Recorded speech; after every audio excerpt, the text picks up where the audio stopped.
আসসালামু আলাইকুম। আপনাদের সবাইকে আমাদের চ্যানেলে স্বাগতম। আজকের ভিডিওটি অত্যন্ত গুরুত্বপূর্ণ। তবে ভিডিওটি দেখার আগে আপনি যদি আল্লাহর বাণী ছড়িয়ে দিতে আমাদের সহযোগিতা করেন তাহলে একটা লাইক দিন। অবশ্যই সাবস্ক্রাইব করতে ভুলবেন না। আপনি কি জানেন শয়তান কেন আজীবন জাহান্নামে থাকবে? চলুন জেনে নেওয়া যাক। যখন কিয়ামতের পর আল্লাহ সুবহানাহু ওয়া তাআলা নেক ব্যক্তিদের জান্নাতে পাঠাবেন এবং গুনাহগারদের জাহান্নামে, তখন শয়তানকেও জাহান্নামে পাঠানো হবে।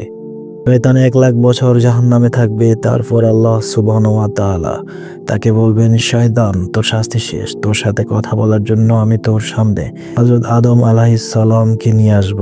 এখন আল্লাহ শয়তানকে বলবেন, হে শয়তান, তুই তো আমার নাফরমানি করেছিলি যখন আমি তোকে আদমকে সিজদা করতে বলেছিলাম। আজ যদি তুই তাকে সিজদা করিস তবে আমি তোকে ক্ষমা করে দেব। কিন্তু শয়তান উত্তর দেবে, হে আল্লাহ, আমি তাকে সিজদা করতে অস্বীকার করেছিলাম তখনও, আর আজও আমি তাকে সিজদা করব না।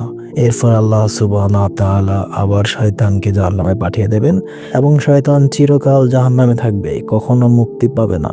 তাহলে জানলেন কি শয়তান কেন আজীবন জাহান্নামে থাকবে? ভিডিওটি কেমন লাগলো কমেন্টে জানান, আর আল্লাহর রহমত ও মঙ্গল লাভের জন্য আমাদের চ্যানেলটি সাবস্ক্রাইব করতে ভুলবেন না। জাযাকাল্লাহু খাইরান।